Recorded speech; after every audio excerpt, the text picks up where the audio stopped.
In a town this small, nothing disappears quietly. If someone buys a new car, everyone knows by dinner. If someone argues at the grocery store, the story changes twice before morning.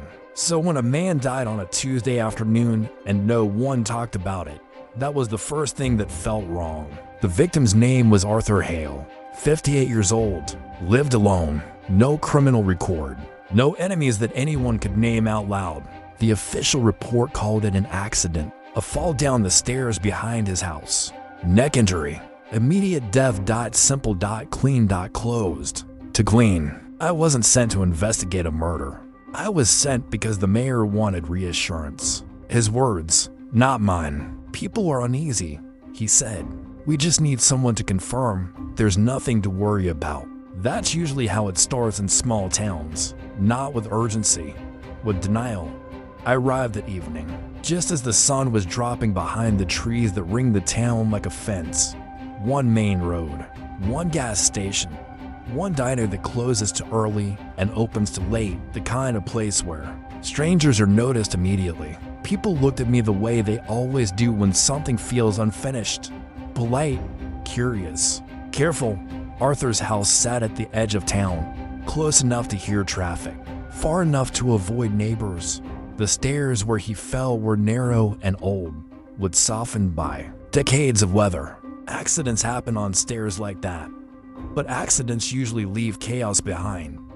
This one didn't. The railing wasn't broken, no signs of a struggle, no disturbed soil near the steps. Arthur had fallen exactly where someone would expect him to.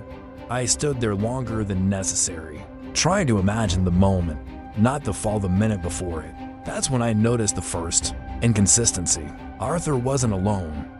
A neighbor had called emergency services. Someone had been there. Her name was Martha Collins, 63, lived a houses down, retired, known for watching everything from her front window. She told the responding officer she'd seen Arthur lying at the bottom of the stairs and called for help immediately. That sounded right to right. When I spoke to her, she repeated the story without variation. Same words, same pauses. People don't remember accidents like scripts. They remember fragments. I asked her a simple question. Did you see him fall?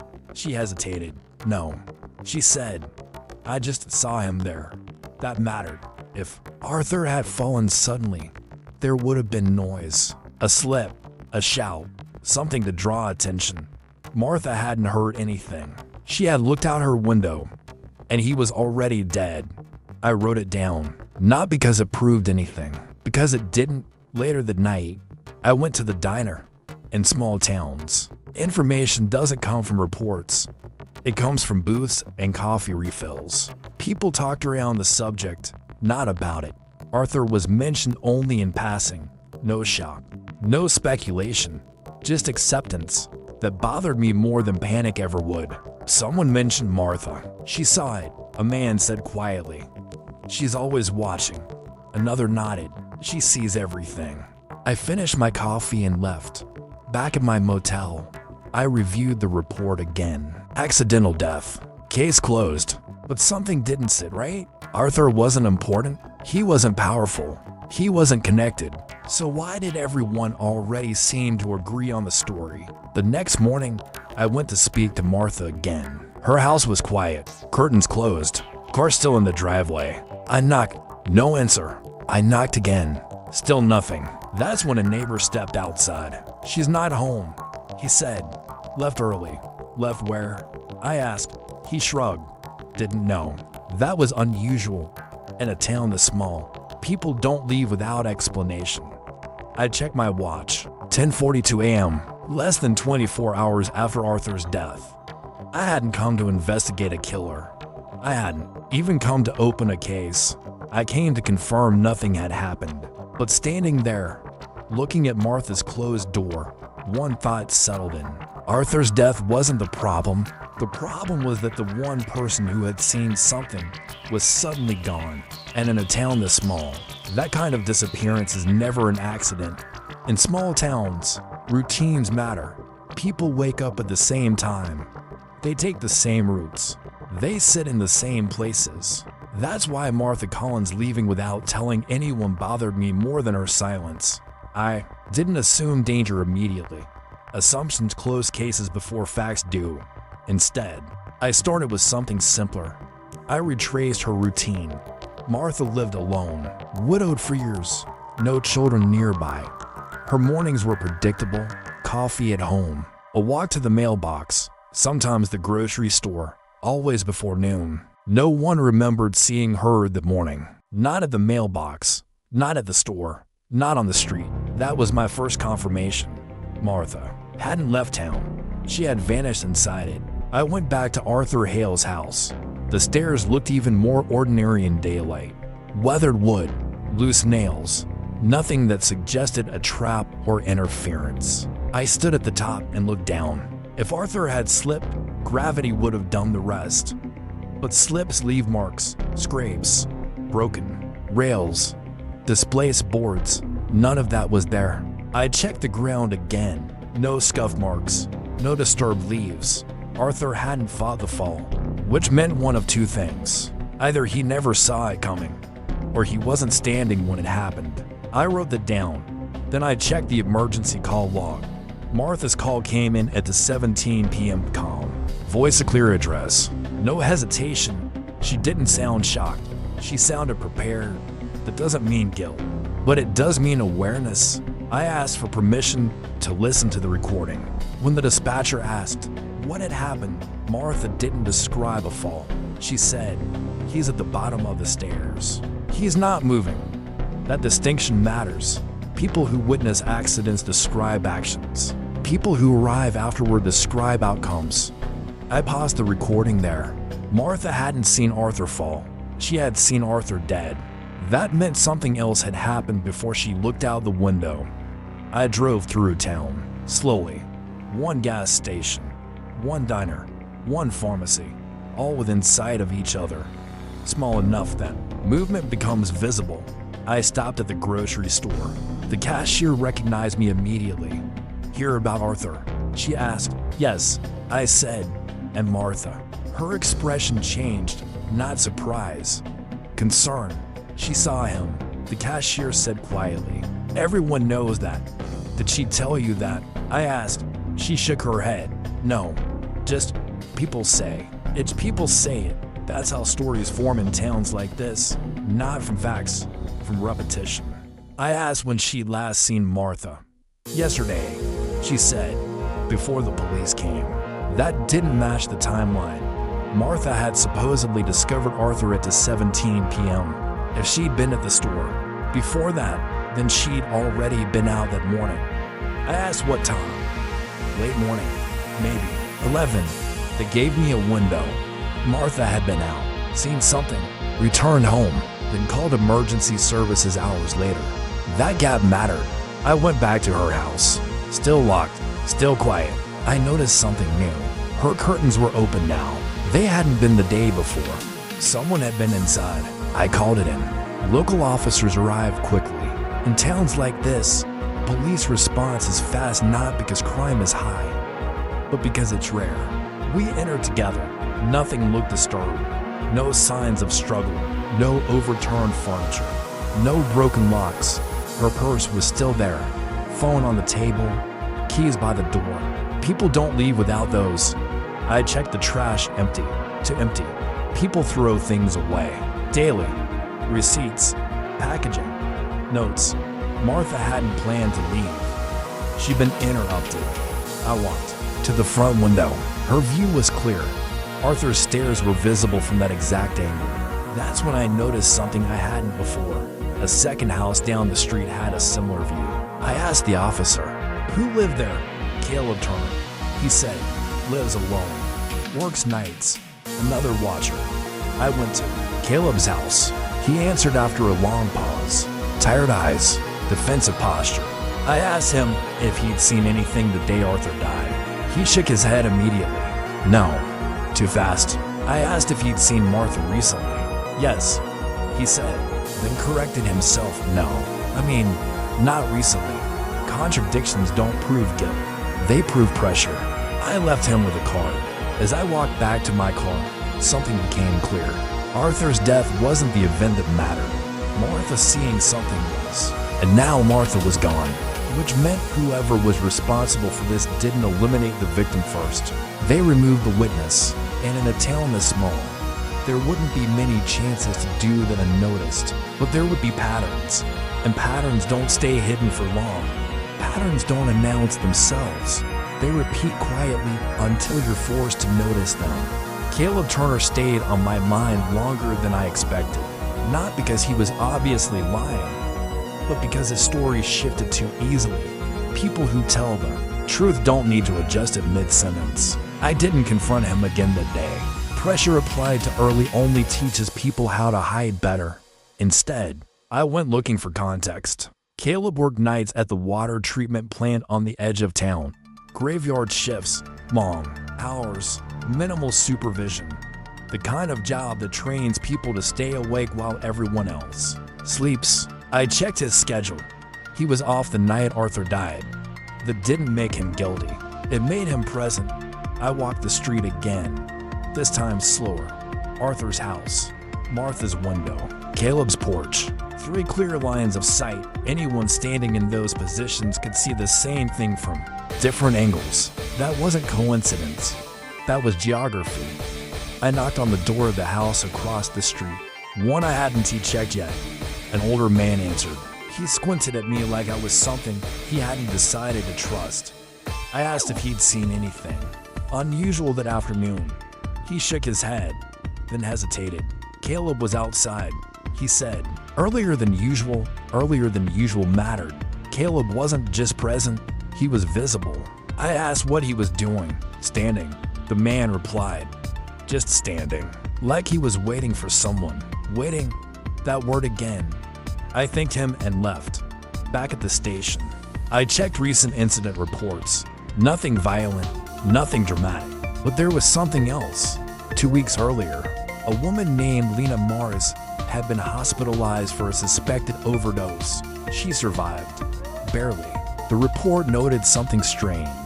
She'd been found unconscious behind a closed business. Someone had called it in, anonymously, but left before help arrived. A witness who didn't stay. I drove to Lena's place. Small apartment, 2nd floor, curtains half drawn. She opened the door cautiously. When I told her who I was, her face tightened. I already talked to the police, she said.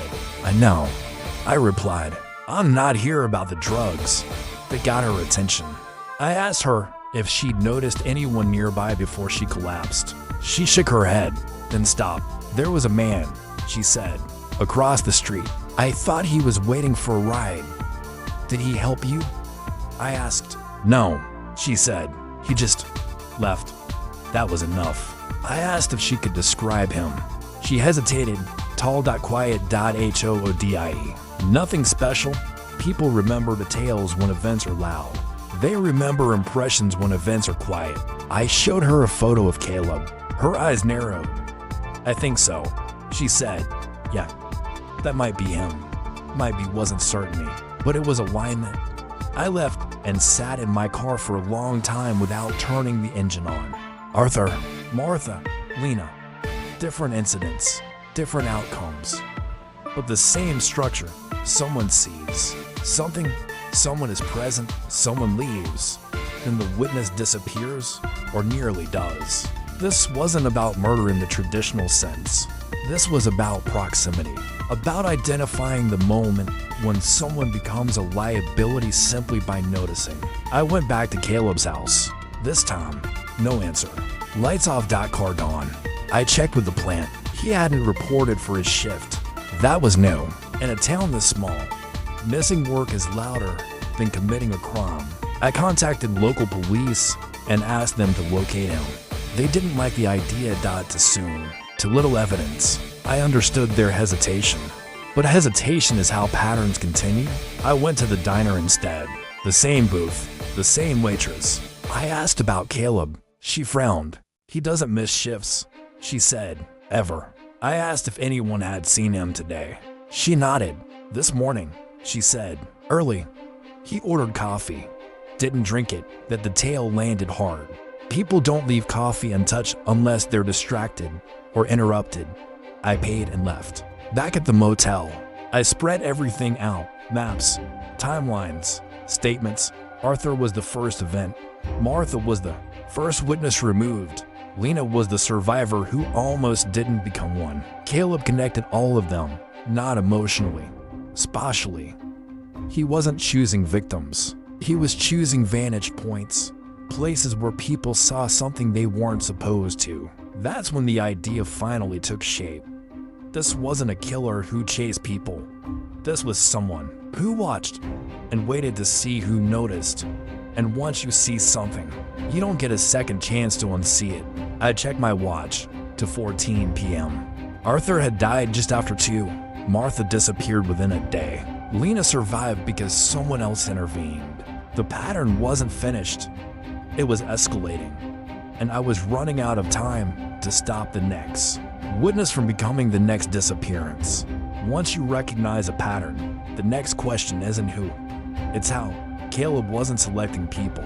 He was selecting positions. I spread the town map across the motel desk and marked every relevant point. Arthur's stairs, Martha's window, Lena's alley, Caleb's porch, the water plant, the diner. Lines started to form. Not routes, sightlines. Every incident shared one feature but clear. Unobstructed view of something that shouldn't have been witnessed. Arthur's fall wasn't dramatic. It was brief, a single moment. Anyone not looking at the right second would have missed it entirely. Martha was looking. Lena was looking. Caleb was always somewhere nearby, not close enough to intervene, not far enough to be irrelevant. I realized something uncomfortable. Caleb wasn't reacting to witnesses.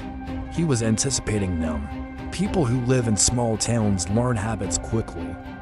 Who sits where? Who looks out which window? Who lingers? Watching becomes predictable. I went back to the water treatment plant, not to ask questions, to look. From the upper platform, you could see half the town. Rooftops, backyards, the street behind Arthur's house. It was a perfect vantage point. I spoke to the night supervisor. He told me Caleb often volunteered for the upper shifts, preferred them. Actually, quiet up there. He said, you can see everything. That sentence stayed with me. Seeing everything isn't normal. Curiosity. It's intent. I drove to the edge of town where Arthur had lived. From the road, I counted houses. 3 had direct lines of sight to the stairs. 3 potential witnesses. Arthur was the first to die. Martha was the first to see. Caleb was already there. This wasn't about opportunity. It was about coverage.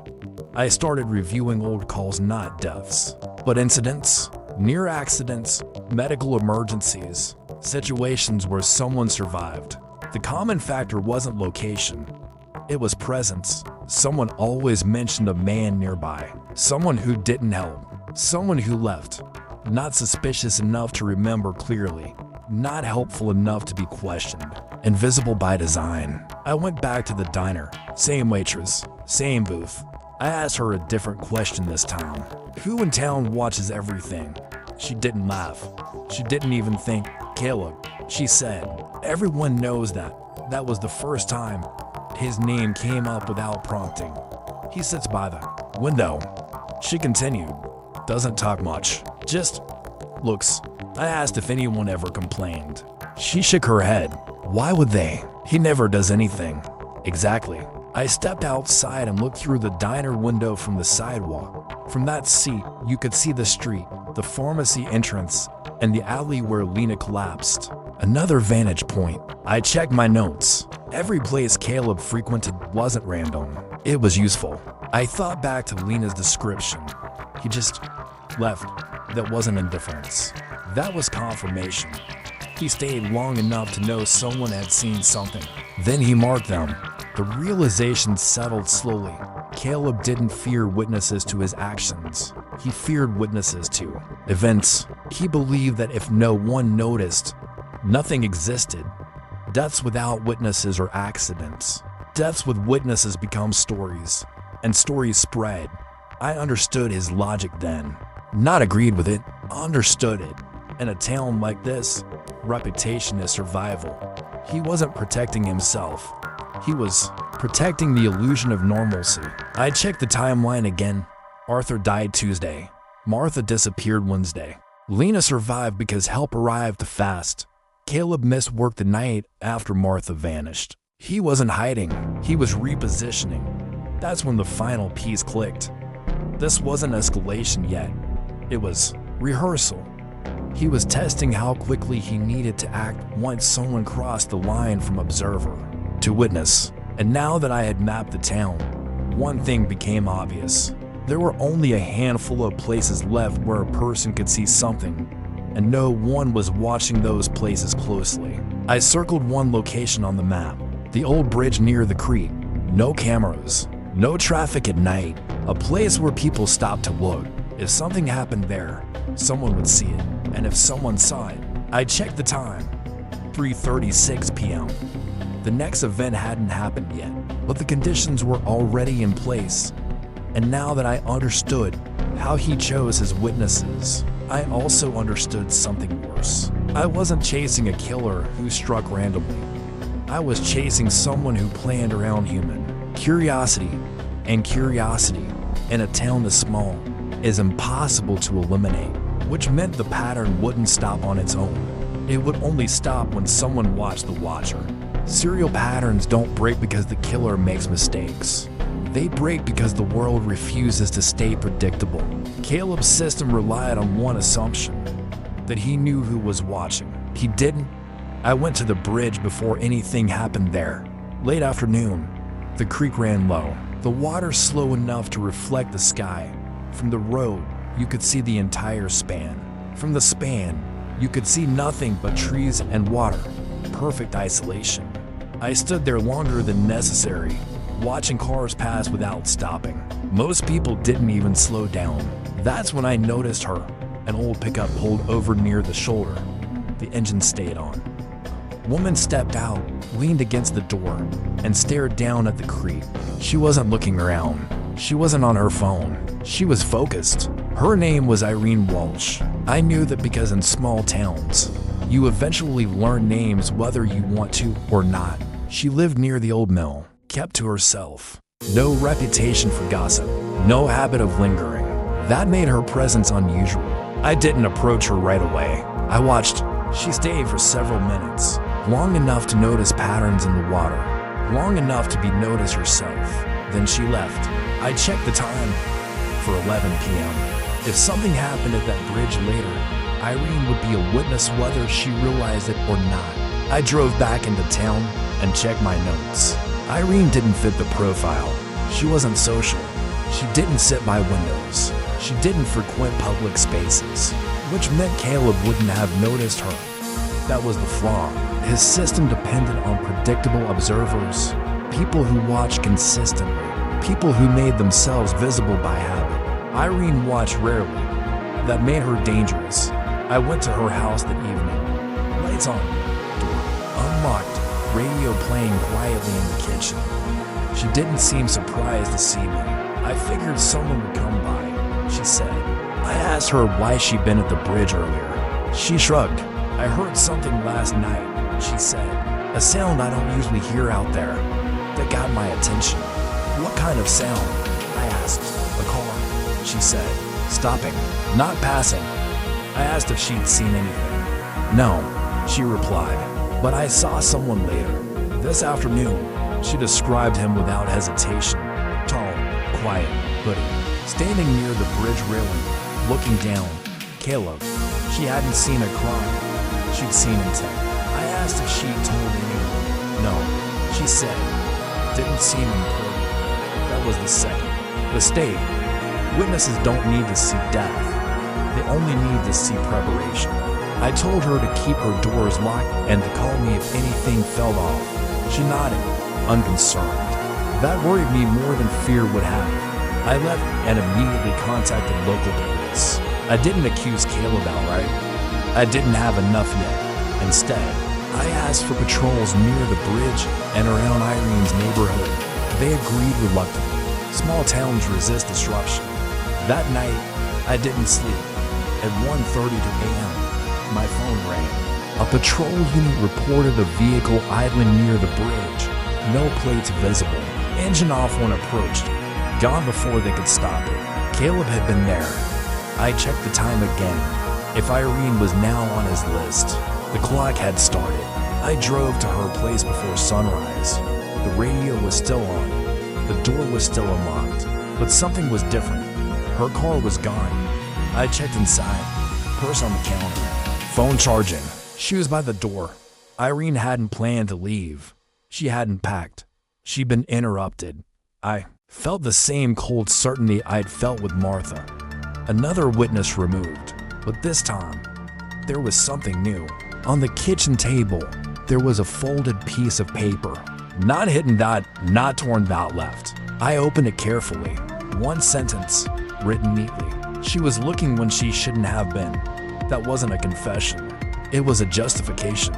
Caleb didn't see himself as a killer. He saw himself as enforcement. I took a breath and closed my eyes for a moment. This wasn't escalation anymore. This was confidence. He believed the pattern was still invisible. He believed witnesses could be erased as easily as events. He was wrong, because this time, the witness hadn't vanished quietly. She'd left behind intent, and intent changes everything. I folded the note and slipped it into evidence. I checked the time, 6:08 a.m. sunrise. The town would wake up soon, and for the first time since Arthur's death, I wasn't reacting anymore. I was ahead of him, because once a serial killer starts explaining himself, it means he believes no one can stop him. And that belief is always the beginning of the end. Once a pattern becomes predictable, it stops being protection. It becomes exposure. Caleb made one mistake that night, not by acting, but by explaining himself. The note he left behind wasn't meant for Irene. It was meant for whoever came looking for me. I didn't announce what we found. In small towns, information spreads faster than patrol cars. Instead, I did the opposite. I let things look unfinished. I told the police to pull back visible patrols near the bridge. I asked them not to canvass Irene's disappearance aggressively. No roadblocks, no public concern. The town needed to feel calm again, because calm is what Caleb relied on. I went back to the diner and sat in the same booth, facing the window, not to watch the street but to be watched.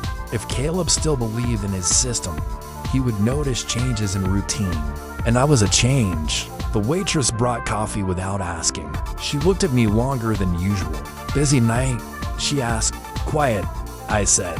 Quieter than it should be. She didn't respond, but she glanced at the door. That was enough. I finished the coffee slowly and left. Instead of returning to the motel, I parked a few blocks away and walked. Side streets, back alleys, places where sight lines intersected. I wanted to see what Caleb would see. From the corner near the pharmacy, you could see the diner window clearly. Anyone watching would know exactly where I'd been sitting. I checked my watch. 10:17 a.m. Caleb's schedule had gaps times when he wasn't working, wasn't home, and wasn't seen. Late morning was one of them. I went to the water treatment plant again, this time without identifying myself. The upper platform was empty. The supervisor said Caleb hadn't been back since missing his last shift. That told me something important. Caleb wasn't hiding in familiar places anymore. He was adjusting. Killers who rely on patterns don't stop. They reposition. I went back to Irene's house and stood exactly where he would have stood. Kitchen doorway, clear. View of the table. He'd wanted the note to be found quickly. That meant he expected investigation to move fast, which meant he'd be watching whoever replaced Irene as a witness. That person was me. I didn't leave the house immediately. I moved slowly, deliberately, making sure any observer would see someone lingering, someone looking. Then I drove out of town. Not far, just far enough to be noticed.